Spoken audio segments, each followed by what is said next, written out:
नमस्कार दोस्तों, welcome to my channel. आज इस वीडियो में मैं बात करने वाला हूँ नालंदा यूनिवर्सिटी की। जब कभी भी हम नालंदा यूनिवर्सिटी की बात करते हैं तो बहुत ज़्यादा हम प्राउड फील करते हैं, क्योंकि ये हमारे इंडिया की सेकंड ओल्डेस्ट यूनिवर्सिटी थी। और साथ ही साथ यहाँ पर जो स्टूडेंट पढ़ने आया करते थे वो फॉरेन तक से आया करते थे। एक तरह से ये लगा लो पूरे वर्ल्ड से यहाँ पर जो थे स्टूडेंट पढ़ने आया करते थे। लेकिन जब कभी भी हम ये सुनते हैं इस यूनिवर्सिटी को जला दिया गया था एक इन्वेडर के द्वारा, तब ये सुन के कितना ज़्यादा दुख होता है। तो आइए आज इसी के ऊपर बात करते हैं कि ये यूनिवर्सिटी कब बनी थी, किसने बनवाई थी और क्या कारण रहा था जिसकी वजह से इस यूनिवर्सिटी को जलवा दिया गया।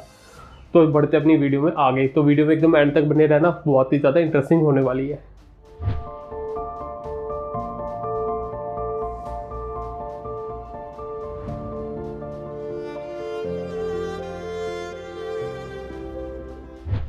तो आइए पहले ये जान लेते हैं कि ये यूनिवर्सिटी कहाँ पर थी। तो ये यूनिवर्सिटी थी बिहार में। बिहार में कहाँ पर? जो पटना है उससे 95 किलोमीटर दूरी पर ये यूनिवर्सिटी पहले हुआ करती थी। और जो ये यूनिवर्सिटी है 5th सेंचुरी में ये यूनिवर्सिटी बनवाई गई थी, यानी कि आज से लगभग 1500 साल पहले ये यूनिवर्सिटी बनवाई गई थी। इसको किसने बनवाया था? तो उस समय हमारे यहाँ पर जो गुप्ता डायनेस्टी है उसका रूल हुआ करता था। तो उसी के एक राजा कुमार गुप्त, उनके द्वारा ये यूनिवर्सिटी बनवाई गई थी। और जब हमारे यहाँ पे गुप्ता एम्पायर का रूल हुआ करता था उस समय को हमारे इंडिया को गोल्डन एरा कहा जाता था।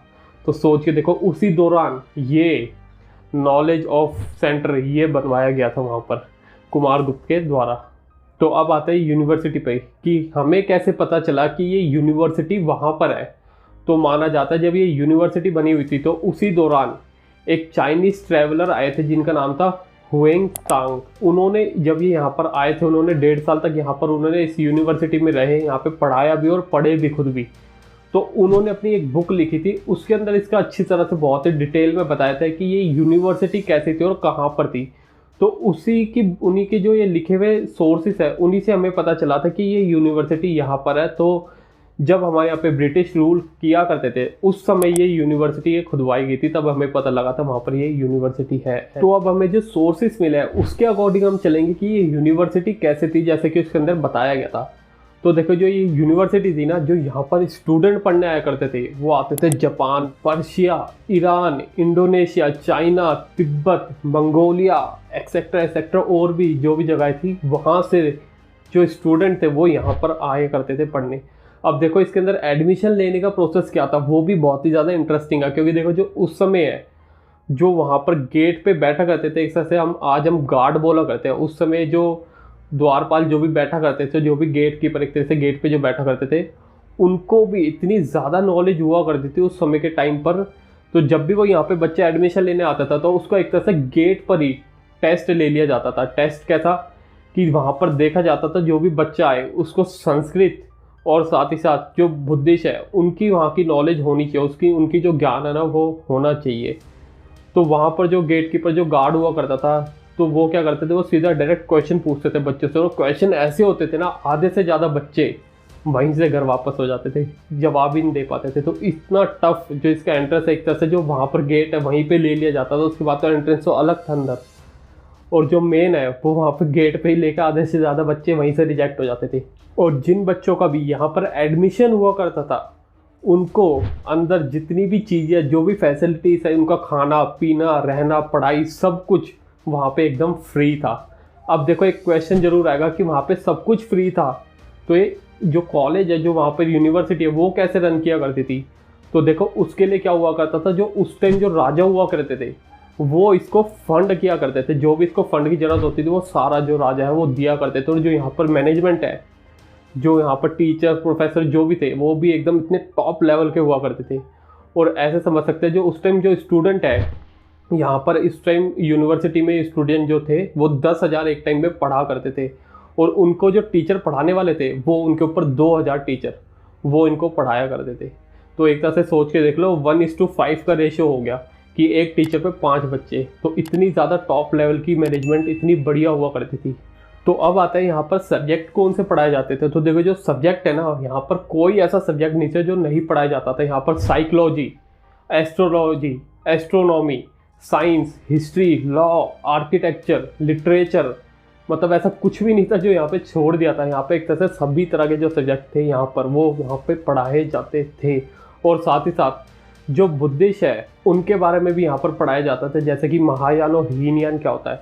तो देखो जो महायान होता है इसका मतलब होता है जो वो बुद्धिस्ट लोग जो कि वो बुद्ध भगवान के एकदम मूर्ति बना के उनकी पूजा करते हैं, और हीनयान वो लोग होते हैं जो कि जो भगवान वो होते हैं वो बुद्ध भगवान को भगवान नहीं मानते, वो उनकी नॉर्मली ऐसे पूजा वूजा नहीं करते, बस एक नॉर्मल इंसान ही मानते हैं। क्योंकि जो बुद्ध भगवान थे जब उन्होंने खुद ने ये बोला था कि मैं कोई भगवान नहीं हूँ, मेरी मूर्ति बना के कभी भी पूजा मत करना, पर बाद में ऐसे महायान आ गया और वहाँ पर क्या करा, जो बुद्ध भगवान है उनकी मूर्ति बना के पूजा करने लगे ताकि जो उनका रिलीजन है और ज़्यादा स्प्रेड हो। तो एक तरह से ये था जिसकी वजह से ऐसे करने लगे।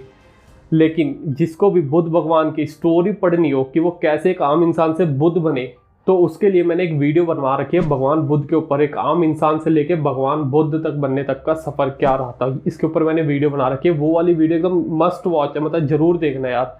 उसका लिंक मैंने ऊपर आई बटन और नीचे डिस्क्रिप्शन में भी दे रहा हूँ, वो जाके ज़रूर चेकआउट कर लेना एक बार। तो आते हैं अपनी वीडियो की ओर। अब जो यहाँ पे लाइब्रेरीज थी वो यहाँ पे मल्टी स्टोरी लाइब्रेरी हुआ करती थी। ये देखो उस समय की बात, आज से 1500 साल पहले मतलब हुआ करती थी, ऐसी बात नहीं है कहीं और नहीं हुआ करती थी, लेकिन बहुत ही रेयर हुआ करता था कहीं पे मल्टी स्टोरी लाइब्रेरी मिला करती थी। मतलब जितनी बड़ी लाइब्रेरी, जितनी मल्टी स्टोरी, उतनी ज़्यादा वहाँ पे बुकें, उतना ज़्यादा वहाँ पे ज्ञान का भंडार।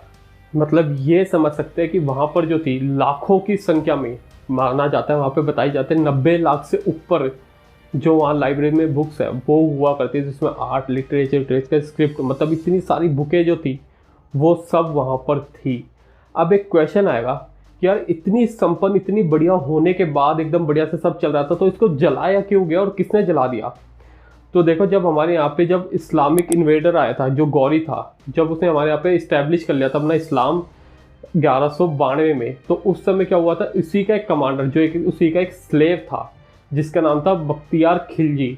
अब देखो यहाँ पर कैसे वो जो गौरी था वो कैसे इंडिया में आया था, कैसे उसने अपना इस्लाम इस्टेब्लिश किया था, इसके ऊपर भी मैंने वीडियो बना रखी है, तो उसका लिंक भी मैं दे दूंगा, वो भी अगर जाके जाइए देख लेना, ऊपर आई बटन में नीचे डिस्क्रिप्शन में है, तो वो भी अगर जाके चेकआउट जरूर कर लेना। तो आते हैं अपनी वीडियो में। तो देखो जब यहाँ पे बख्तियार खिलजी आया था ना, तो उसने यहाँ पे नॉर्दर्न जो इंडिया है वहाँ पर भी थोड़ा इन्वेड करके जो कैप्चर कर लिया था हिस्सा।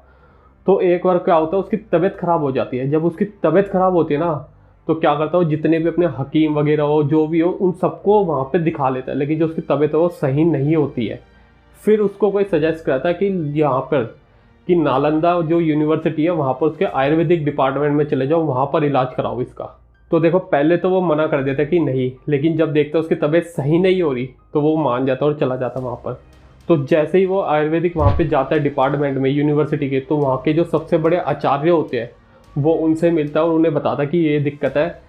तो वो जो था बख्तियार खिलजी, वो उन्हें बोलता कि मैं हिंदुइज्म पे कोई विश्वास नहीं करता, जो यहाँ की दवाई वगैरह है जो भी वो मुझे मत देना, मुझे कोई ऐसा तरीका बताओ, कोई ऐसा तरीका जो इस्लाम से जुड़ा हो और मैं उससे सही हो जाऊँ, ऐसा कोई नुस्खा बताओ।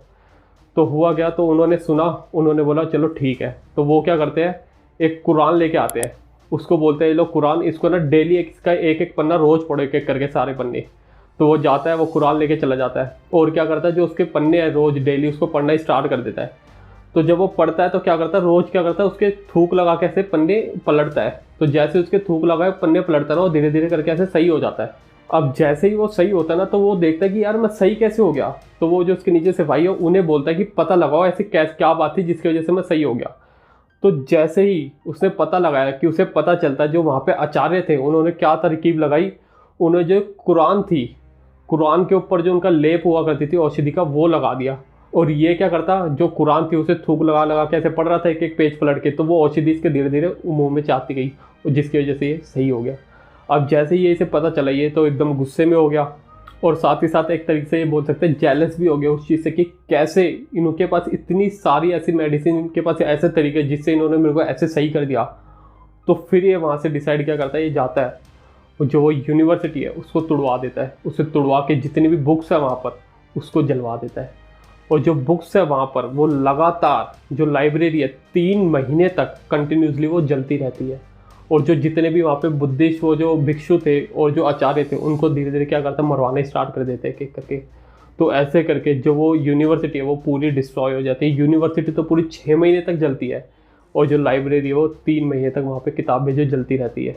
तो ऐसे करके ये थी नालंदा यूनिवर्सिटी की कहानी, जो बख्तियार खिलजी, एक सन की बोलूँगा उसे क्या बोलो, लेकिन उसकी वजह से हमारी इतनी बड़ी सेंटर ऑफ नॉलेज वो हमारे हाथ से चला गया। तो सोचो अगर आज हमारे पास वो होता तो हमारे पास पता नहीं कितनी इन्वेंशन हम कर चुके होते, कितनी सारी दवाइयों की हमने वहाँ पे पहले ही खोज कर चुकी होती। यही बात वो खिलजी जानता था, इस वजह से उसने क्या करा, उसे तुड़वा दिया। तो यहाँ पे ख़त्म होती है नालंदा यूनिवर्सिटी की कहानी। तो आप बताना आपको ये वीडियो कैसी लगी। अगर वीडियो अच्छी लगे तो यार वीडियो को लाइक कर देना, चैनल को जरूर सब्सक्राइब करते जाना और ये वीडियो जरूर शेयर करना ताकि लोगों को पता चले। तो मिलते हैं आने वाली ऐसी अपनी किसी इंटरेस्टिंग वीडियो में, तब तक के लिए बाय, जय हिंद।